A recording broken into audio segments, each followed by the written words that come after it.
7 hari bulan Februari ni, kakak mangsa ni dapat call daripada adik dia minta tolong nak selamatkan dia balik daripada Cambodia. So pihak sana minta tutupan $8,000 untuk bawa dia balik. Tapi last contact Mei 2025. Lepas tu dah langsung tak contact lah. Sampai 7 hari bulan Februari baru contact balik. So dia pun terdetak nak cari duit kat mana sebab $10. Last dia orang bagi peluang bayar deposit $3,000 dulu.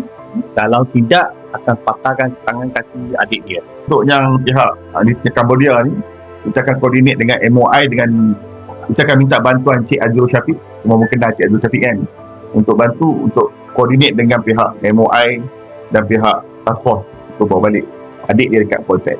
8 hari bulan Januari anak dia dah pergi sampai Taiwan. Tapi lepas 9 hari 17 Januari dah dapat information anak dia telah ditangkap.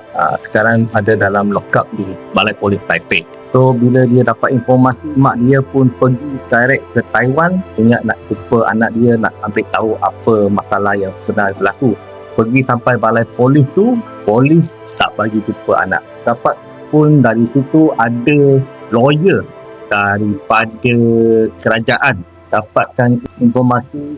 Dari sini pun secara ringkas dia tak ada sebut apa-apa fakta, cuma ada sebut dia salah atas penal code 32 dengan 339 341. Apa-apa yang sebenar berlaku langsung tak sebut.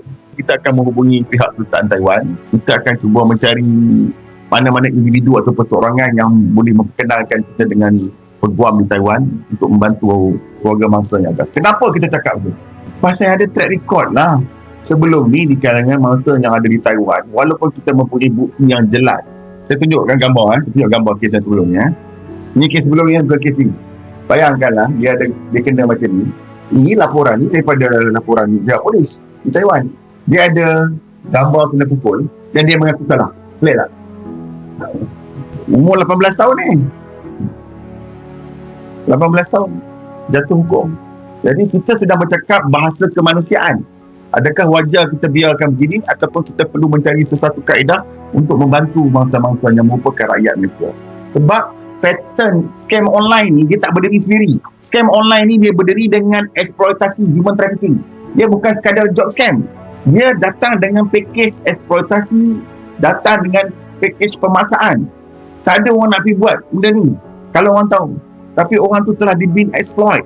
Sebab tu kita kena cuba untuk membantu rakyat kita, kerana rakyat kita ni jadi sasaran untuk dieksploitasi oleh sedikit-sedikit scammer.